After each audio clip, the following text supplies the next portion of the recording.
Hey, hey, hey, and welcome to this week's edition of the Genius Zone.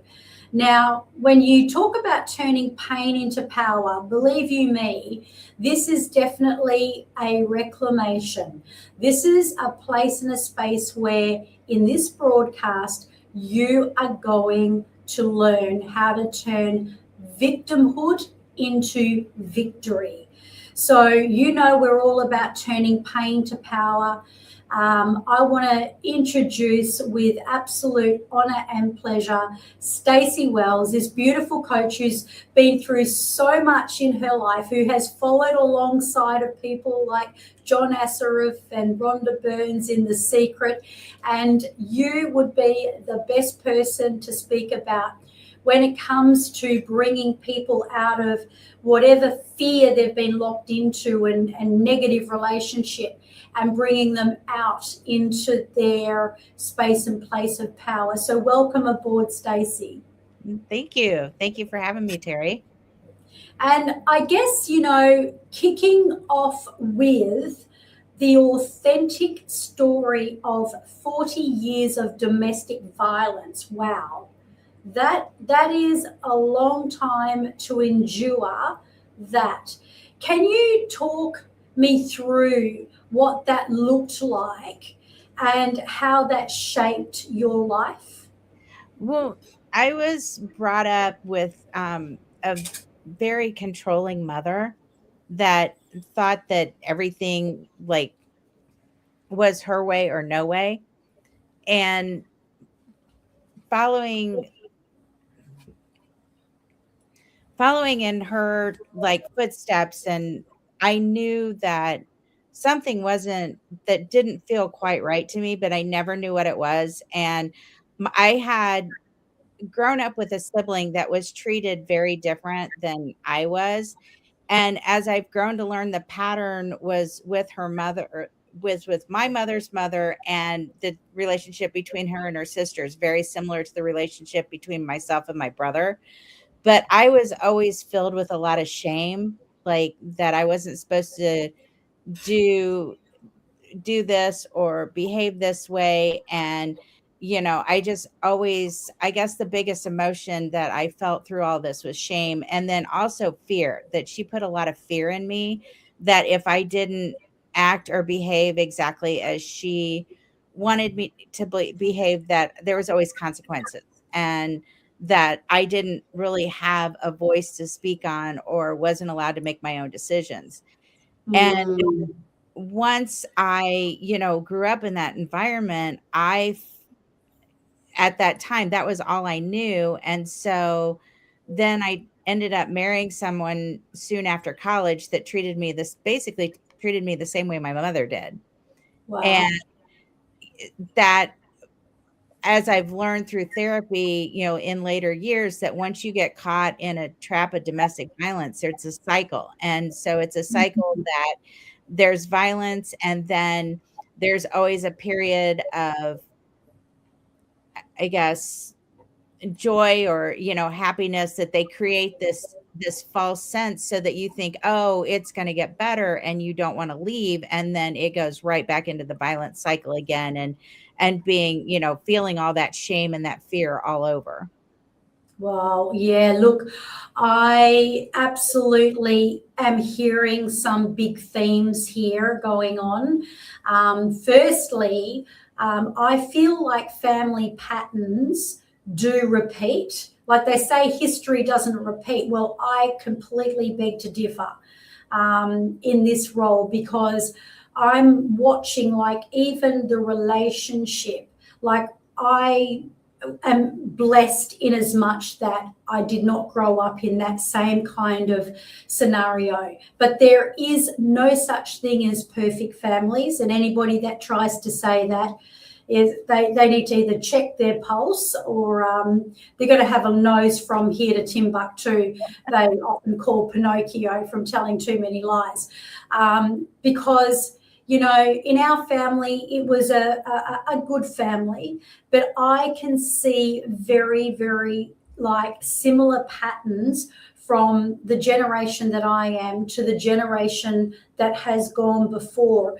But then you've talked about being locked into that kind of a control situation with a mother that it's like it's my way or the highway.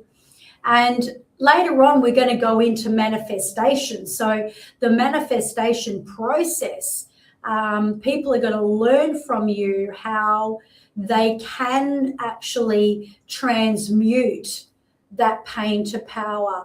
But it's not about what people think. I think quite often people think, oh, you've just got to put your goal out there and wish for it to happen. But we're going to be touching on how you understand signs and learnings and identifying the triggers and the patterns and then following the path of least resistance. But to move me on to, I guess, my first question here, I guess victim, when you think of a victim, and I always say, you know, don't be the victim of your history, be the master of your destiny. What do you believe your purpose was to go through what you did? Because you also met with a childhood sweetheart or someone in your young years who completely repeated on that. So obviously you still had lessons to learn. Do you understand? Did you come to understand what those lessons were? I did eventually. It's taken probably the past 20 years to learn, to figure everything out and to learn all those lessons that I was supposed to learn so that I could help others, you know, navigate their journeys and hopefully not take 20 years to get past them. I was just about to say that. This is the part where I love, because this is the part where people hire people like yourself so they can stand on the shoulders of giants. So I believe that there's going to be a call for people that are locked in fear and locked into very, I guess, abusive relationships here, where they're undergoing a lot of control and people are returning back. Have you ever heard of that or noticed how people quite often will either return back to that victimhood or they will repeat the same thing with the next person that they're with? Can you kind of talk me through that and what's going on in people's lives that they kind of get stuck in that cycle, and what can they do to break it? Well, if you follow the teachings of Abraham Hicks, they talk about vibration and how you vibrate at different levels and you need to move on to certain vibrations in order to attract more of what you desire into your life. And if you don't change your vibrations, then you continue to get stuck in the same patterns over and over again. And part of that also is learning like what the signs are, learning what the triggers are, trying to figure out whether, you know, you feel comfortable in your environment or if something feels off or feels uncomfortable, but then also knowing once you hit that point, which direction you need to go to get past it or to overcome that. And what techniques do you use to start raising your vibrations so that you start attracting more of what you desire or what you manifest into your life? Oh, I love that. It doesn't mean that we are to blame for everything that has happened to us. Yeah. However, I believe what Staci is saying is that it is there for a reason, and you can change your vibration. And the vibration, you talked about a lot of shame that you went through, and that was actually a familiar spirit to me as well. And what I discovered myself is that the shame that I was living in through my life actually stemmed from my grandmother. And I did find that out through timeline therapy. So, the shame is actually one of the lowest frequencies. Mm-hmm. And you talk a lot about how to shift that through journaling. Can you talk me through if somebody is going through a low vibration, what do they write in their journal? A lot of people don't even know. Are they writing, I am powerful, I am good, or are they actually speaking the truth? And then is there some kind of magic formula? I mean, obviously journaling affirmations is a great way to start raising your vibration. However, part of that is also knowing what feelings you're feeling at the current moment, in order to know which affirmations speak to you clearly. Also, it's hard to just know how to jump right into affirmations. And so, the first step I would recommend in journaling is to write out how you're feeling right at this moment and really understanding why you're feeling those feelings and where they're stemming from, because they might be stemming from your current situation or they might stem from past situations, but they just continue to linger and you continue to hold on to them because that's what feels comfortable to you. Oh, absolutely. I love that, because true, people tend to sit in their mud because that's comfortable. And I love that you have talked about journaling about what the feelings really are. Because, I guess I was being a bit facetious by saying, do we just try and jump in over the top of a really negative feeling and say, I am happy, I am powerful, I am this and I am that. But we know that there's no point squashing what is underneath, because it's going to be suppressed and you're not going to get the full effect.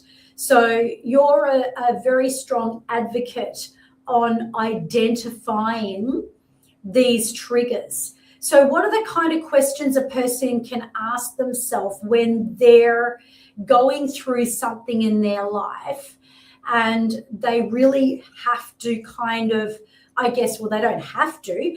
However, if they want to have a breakthrough, they can look at identifying their triggers. What are the questions, and can you lead us through that? Yeah, I mean, I would start off with what emotions am I currently feeling? And then once you've kind of taken along, and it's not something to write down quickly. It's, spend 5 minutes and kind of really process and really think about it, because some of those feelings are buried deep down. But if you don't think about them, they're not going to come to the surface. And so really think about what emotions you're feeling, write them down. And then once they're written down, think about how you feel about those emotions and how those are making you feel right in the moment. And that can kind of give you an idea of why you're feeling the way you are. Absolutely. That's very deep. So, for example, a lot of people don't know how to call out their emotions. And I think if we're going to get back to basic foundations, it's really saying, well, how do I feel? So if you say, I feel unworthy or worthless, then what Staci is saying is then ask yourself again, what does it feel to feel unworthy? And then you might go helpless. Mm-hmm. And so now you're identifying a couple of emotions in there. So how deep should they go? Do you feel, because I know that quite often I'll keep going with people and say to them, for example, well, what does it feel like to feel helpless? And they might say powerless. And then I might say, well, what does it feel like to feel powerless? Would you say for them to go that deep, or would you stop at about two emotions? Usually, I mean, five times is a great like way because then you're really digging deep down to find those emotions. But a lot of times to go 5 emotions deep is not something that's easy to do by yourself. It's not something that you can continue to journal, and that's where the help of a life coach comes in, because then we can talk about not only like how that feeling makes you feel, but why do you think you feel that way? You know, what triggered that feeling? Yeah, and of course, that's your genius zone, really understanding that and identifying that trigger. And what do you think happens in a person's life when they do? Like, you've obviously identified some triggers yourself in your own life. And, Definitely. can you talk us through how that has helped you personally? Yeah, definitely. I mean, I know that like right now, financially, I'm in a place where I never dreamed 20 years ago where I would be. Um, I've just recently started a new relationship that's nothing that I have ever experienced before.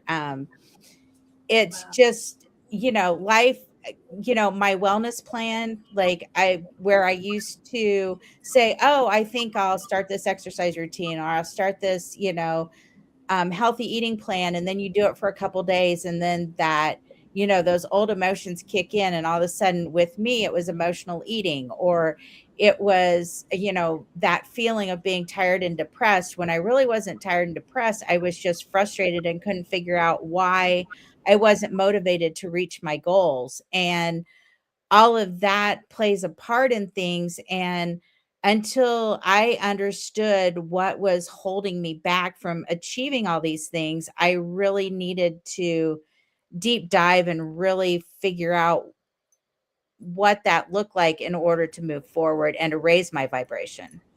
Wow. That's so good. So don't try to stifle the Mm-mm. dragon, rather embrace the dragon, or embrace the problem, and look at it and learn from it before you move on. And you really are a great believer that people's circumstances do not define them. Exactly. Yeah, can you talk me through that and what that means? Because I do know that people will get stuck in a rut because they feel that they are a result of their circumstances. Exactly. And we're always given a choice, whether or not we believe that we have a choice or not. We are always given a choice, and we can choose to stay in our circumstances, or we can choose to find a way out. And it's finding a way out, which I did by myself, took 20 years to figure out. And I would hate to see anybody get stuck in circumstances and take the 20 years like I did to figure out how to get themselves out of it. Oh, absolutely. So you are not the emotions that you feel, nor are you your circumstances. And I know that, Stacey, you are firsthand at knowing and understanding how, if we do not turn the triggers off and identify these issues, then in the present we could be speaking to a friend or a person who may trigger us. And can you talk me through, or talk our audience through, how that works, how we can become triggered and react in the moment because of what's happened in our past? Exactly. Especially when we allow our egos to get in the way, which is something that just seems to come naturally anymore. But you're having a conversation with a friend, and a friend says something, and it could be a very neutral conversation, but they're talking about, as a situation where they had, and they got upset, and it could trigger. your emotions as well. And then you get upset and then you get mad at that friend for bringing up that conversation when they were just maybe confiding in you or having a neutral conversation, and you react as opposed to going, oh, maybe I felt something similar in my life and I'm stemming from those emotions that I'm harboring from that conversation. Wow. Yeah. So we kind of react rather than respond. Exactly. And Mm. then it can cause, I mean, it can blow up into something, cause hard feelings, maybe possibly damage relationships that we really didn't mean to damage, but because of what is going on inside of us that we haven't identified yet, we've caused a situation to happen that maybe wouldn't have had, had we known about what was going to trigger us and then learn how to manage those triggers. Yeah, yeah. And I love also how you spoke to me backstage about following symbols and signs. So let's kind of look at what we've spoken about. So we've spoken about firstly identifying the emotions, asking ourselves questions, perhaps journaling them so we can get it from here out on paper. And then we're looking at really learning from that and understanding what those emotions are about. And all of this is going to change the vibration, obviously. So you then talk about following signs and being able to have that flexibility rather than saying, I want a Rolls Royce and I want to live, in Puerto Rico, in that jungle, on that island, and be so specific. Can you talk us through how you have learned manifestation really works through signs, symbols, and the art of least resistance? Sure. So, it's easy to read books. I know that one of the first books that I read was John Assaraf's Having It All. And in that book, it definitely talked about, manifesting your dreams and your goals and such. But there's a point where manifestation is not thinking that, oh, this is what I want, and then just sitting there and not and think it's just going to come to you. You still have to work at things. You still have to be focused and be mindful of what is coming across you. And sometimes, like assisting in these manifestations could be something as simple as reading a headline and you know for an article that pops up on your Facebook feed or something that actually like gives you ideas or gives you purpose for the day, or following, I know I follow signs in nature. I'm really big on following hawks, and if I find a hawk, then that symbolizes that I'm on the path that I'm supposed to be on, and that hawk's there to kind of help guide me through that path. It's who comes into your life, being open to having open conversations with people that you don't know, and they may say something. It could be something as simple as standing in line at the grocery store and you just have a casual conversation with somebody, but they would say something that would kind of make you go, I never thought about that. Or, you just never know what you're going to learn from anybody. And it's just following these, but it's also, looking at your goals and asking yourself questions like, how do I think I can reach this goal? Or what do I need to do to work towards this goal?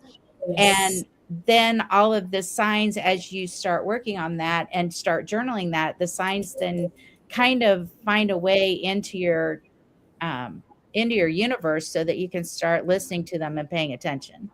I have really had that scenario happen since the passing of my husband. I have really been able to read signs and symbols and, the amount of wisdom and some of the profound insights that I have gained, whether it is that I come to know that a loved one is in trouble, or whether it is that I make a decision that actually changes my life. And I have most definitely, I can say this from firsthand experience, that following those signs and symbols, it's like becoming really aware of who you are in your life and becoming super present as well. And I feel that that's probably one of the biggest elements that I missed when I was looking at manifestation. I feel that, it's not just about visualizing what you want, where you want to go. It's about being able to recognize where you are now. And like you just said, what is it going to take for me to get there? How can I achieve that goal? Because, the subconscious mind may not give you the answer straight away. However, it will give you the answer. Can we talk a little bit about identity in this role? Because I know John Assaraf is a big believer. You cannot create a different future while holding on to an old identity. Can you explain that one? Yeah. So, especially with the way we're raised, we kind of develop this identity of who we are. And we tend to our ego tends to apply labels and leaves us kind of in that place where I hate where we're stuck and we're really not sure how to move past that. And one of the things with journaling and with meditation is learning how to let the ego go and learning that, we can be who we want to be and feel the way we want to feel and let go of those things that are not good feelings to us and learning how to be happy. And if something is not bringing us joy, then maybe take evaluation of it and look and see what might bring me joy as opposed to what's in my current situation. And it does involve making changes. It involves, like taking those hard look at things and knowing what's working and what's not working and being able to figure out how to leave what's not working behind and move towards what is. But the biggest thing in achieving that is letting go of the control and learning to follow the signs and follow the information that's being presented in front and having an open mind about what that's trying to tell us. Yeah, I love that. And it's interesting how, I would get stuck in a paradigm where I would be feeling really bad or poorly about a situation, especially if I couldn't achieve it. And I can remember asking myself one day, who am I in this situation where I feel like I can't do this, where it's too hard? And, all of a sudden, a vision of myself as a child in year 3 with my year 3 teacher, Mrs. Ford, who called me daydreamer and actually made fun of me in the class. And I feel that that really stuck with me. And what I didn't realize before, what you're talking about here, about awareness being the first step of transformation, of course, is that old identity I was holding on to. So, if we learn to ask ourselves the question too, who am I when I am playing out that fear? And, healing your past allows you to stop repeating unconscious relationship patterns. So you've moved from 40 years of domestic violence, and you had another relationship too, just to put icing on the cake, where you were you found out that you were stuck in a whole lot of lies. And, what happened there and how did that feel? What was it like to suddenly be in a relationship where, you were there? Because we're going to obviously quantum leap to where you are now in this amazing relationship and prosperous. So can you talk to us about what happened there?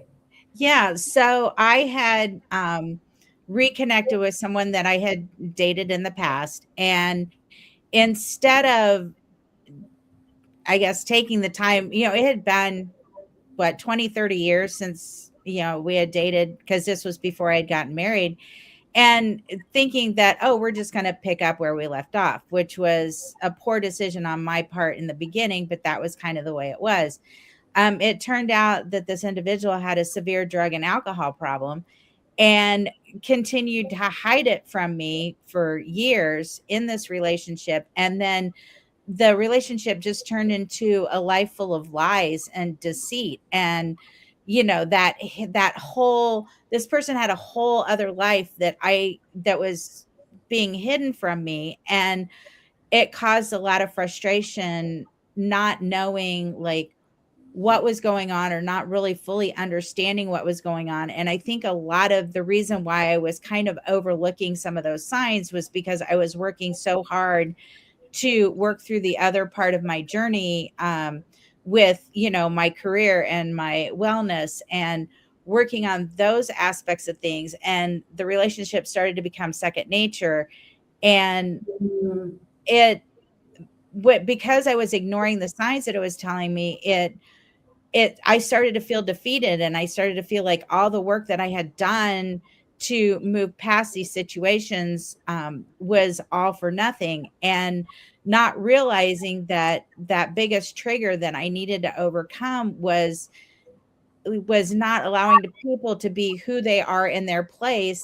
And then I get to choose whether or not I want to spend time with that person, or I don't want to spend time with that person. And once I figured all that out, I realized that I don't have to spend time with this person because they're not making me feel good about themselves. They're not supporting my journey. They're not supporting who I want to be and where I want to go in life. And not only that, turned out to be the biggest financial drain that I had ever felt. And once I got past all that and broke free from that, it it's totally changed my life around. It was like it was that last piece that I needed to fully understand that I was worthy of what I wanted, and I didn't have to let somebody else take that away from me. That is so good. And of course, fear loses its power when you understand where it comes from. And Mhm. yet, I believe that you mentioned a key word there for anyone out there that is stuck in a hostile relationship where you do deserve better. I think so many people are just wishing that it would work out and wanting to give it a chance so that they can make peace with themselves, and because it's comfortable and it might seem too hard. However, the longer you leave it, the longer you become immersed in that and become used to it, and it starts becoming like your normal. And you do not have to allow anything that is not uplifting to become your normal. In fact, becoming, there's a saying that whatever you tolerate, you'll get more of. So I love that you're teaching so much around the fact that awareness and turning off those triggers is where you're going to step into your power, because that's where you can start to have a quality of life and reflect on the quality of your beliefs. So, do you believe that prosperity does stem from self-worth? Because you've come into prosperity and you've been where you've been. So, is there a correlation between prosperity and a person's self-worth? I would say definitely. I can, I have these words of my ex-husband embedded in my head, and it's one of the things that, instead of being victimized by it, it actually motivated me by it. And he told me as that if I divorced him, he would make sure that he would not stop until I was living on the street in a cardboard box. Those were his exact words. And I had made up my mind that no matter what, that was never going to happen. And I guess that's what motivated me to go on this journey. And because the biggest thing to me was, I'm going to prove him wrong. I'm going to prove to him that I am worthy of having a lifestyle that I choose to have. And, which for me includes, traveling. It includes, doing the things that I want to do, and not being so financially strapped that I can't even go to a ball game or a concert because I can't afford the tickets. And it was just really eye-opening to just continue to work at it and to watch the signs and to focus, then when I, going through that last relationship and finding out that, oh, there was still some things that I hadn't thought about or I hadn't uncovered. And then once I got past that and everything opened up, it just, like, in a matter of 6 months, my entire life just completely turned around to the point where I still look back at it and go, oh my God, I can't believe this just happened. That is incredible. So, there's a lot of people that are doing this, they're going around and around in that dwelling and that repetitive pattern. However, Staci's here to tell you, and all of the information, if you want to get in contact with Staci, is in the show notes. So I will remind people that you can break through anything. Do you feel that there is a one fear that people are usually dealing with? Because I noticed that, on your bio, it's living life fearlessly and overcoming your number one fear. Can you talk me through that? Yeah, I mean, here again, everybody's number one fear may be different, but especially with women, the biggest fear is that self-worth, that fear that they're not worthy or they don't deserve better. They don't deserve what they want. They, need to live by somebody else's guidelines or somebody else's dreams and not their own, even if they don't, if somebody else's doesn't align with them, but yet, oh, okay, well, this is just the way it's supposed to be. And so I would say self-worth is a big one. Another one is fear of change. I mean, everybody's like, society has us believing that change is a terrible thing. And change can be very good. It's just sometimes it's difficult to maneuver because we're all in these routines, and change changes our routines. It makes us step back and go, oh, I can't keep doing this habit over and over because, it doesn't fit in with my new routine. And it could be even something as simple as changing, um, job changes are huge, but then even in a current job and changing job responsibilities or job duties, or changing what time that you go to work in the morning or you go later in the afternoon, however that works, but then having to adjust everything else to accommodate that. And that all of that makes people feel overwhelmed. And then, then it creates this uneasiness, this unrest. And then we want to recoil back and not follow through with the change because of everything that's involved with it. Yeah, yeah. And obviously you also were a great advocate for the book, The Secret. And that came out a long time ago. I think that was like 2005 when that came out, and Bob Proctor, Rhonda Byrne, and a whole lot of people sort of came together. What do you think was probably one of the biggest takes that you took from it that you believe? Because I know there is about asking, so ask and you shall receive.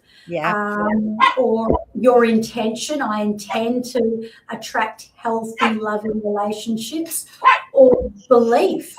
And what do you believe is your biggest take from that? Probably my biggest takeaway from that is understanding that I can, like, whatever I desire or I dream, I can achieve that. And I have the power within myself to make that happen. But I also need to know that there are changes and small changes in my life that I needed to make in order to achieve that. Like, I couldn't continue on my current path because it wasn't working for me. And so what changes did I need to make for that to come to fruition? So that comes back to the journaling part again as well, and asking those questions like, what is it going to take for me to have an incredibly enriched relationship, or to be highly respected, or what is it going to take for me to have ultimate health? And so obviously we might get an answer back that we don't like. Exactly. or we may, and what happens in that case? Like, what if it comes back that it's saying, well, you need to be more assertive, but you're a really passive person, or you're a people pleaser and you don't want to speak up for yourself? So once again, when those things happen, I mean, that's where a great coach is, comes into play, because all of a sudden you realize, oh, I'm still being a people person and I don't know how to change this part about me, or I don't think that I deserve to have what I want, that I'm going to make somebody else happy. And maybe I'll feel better because I made somebody else happy, even though that's not really a benefit to me. That's benefiting somebody else. And it's hard to recognize some of those tendencies and those things about our personalities and whether or not it works for us. And so that's where a great coach comes in. They can kind of help you, look at the different sides of those things and see if that's really what you want, or if there's something else or another direction you need to go. That is amazing. So really it's about setting your intention and, having a great coach that can work with you through some of your trauma, some of your stress. However, if you are, doing this alone, I mean, I feel like, children ought to be brought up in a village. I feel like it takes a village to bring up a child. And I do feel that we are made to be united in community. And so accountability is a really big piece of it as well. So what about action? So what kind of massive aligned action do we need to take? So for you, obviously you took some action where you kind of had to draw a line in the sand and walk away from that relationship. Is that the kind of action? And how do we know? Is there any ways of understanding if we are called away from a bad job or a toxic relationship? Usually, I mean, a lot of it is how we feel emotionally. And when we start to feel those really heavy emotions, and it's not something that's, a moment, or, it might maybe last a day, but all of a sudden those emotions tend to hang on and you can't shake them. And then, that's when people start self-medicating through drugs and alcohol, or binge watching, TV, and not, taking care of, even simple household chores. And all of those things are, uncomfortable ways of being, but then they become familiar. It becomes easy to just fall into that situation, because it takes work to move away from things. It takes work to decide, to make changes and to implement those changes and to move forward. And that's something that's just very difficult to do. And it just needs to take the right steps in order to move forward. So just to summarize here, so for people who may just want to really encapsulate what we've been talking about here, it's the power of awareness and understanding your patterns, whether it's unhealthy relationships, financial struggle, self-doubt, fears of rejection, fears of abandonment. That's a big one. Identifying triggers. That's what Staci has also really advocated for. So identifying what triggers you, because as you said before, if we don't identify those triggers from the past, we're going to be kind of playing them over into our present, and we may be overreacting when in fact, the person in front of us may not have deserved it. So I always love to ask this question. However, as you've talked about turning off those triggers, changing the vibration, really being able to journal and being honest with yourself, what would you say if you had something that you would really want to share before we close? What would it be? I guess the first step in identifying what you feel is your best life and wanting to move towards living your best life is just start writing things down. Writing down what your goals are, what your, what your fears are. What do you think is limiting you from achieving or reaching those goals? And then just start moving forward, start looking for, signs and opportunities and people that, cross your path to work towards that, and just continue, like, don't stop, like, just continue to work towards it, and you will be amazed at the changes that you'll see in your life. Oh, that's beautiful. So getting clear on what you want, asking for it, and not denying that you've got some stuff going on in the background that you need to address. So you need to clear that, because if you don't clear that, it's like trying to build a house on a rubbish dump, and nobody wants to do that. So feeling the emotions, now you practice a lot of meditation. Yes. Do you agree that people, when they're journaling and feeling their emotions, is that going to help them feel what they're wanting to put out there? Identifying even negative emotions helps us understand why we're not happy or we're not content in our lives. And then that also helps us understand what we need to change and which direction we need to go to find that ultimate euphoria, or the things that create the most happiness and joy in our lives. Oh, that's beautiful. So yeah, find that euphoria. I love it. Find the natural dopamine. Exactly. And release the fears and follow the signs and the path of least resistance, and take massive, aligned, inspired action. Staci Wells, I am so privileged to have you on this show. Thank you so much for everything you've brought to the show today. Well, thank you, Terry. It's been great. Thank you.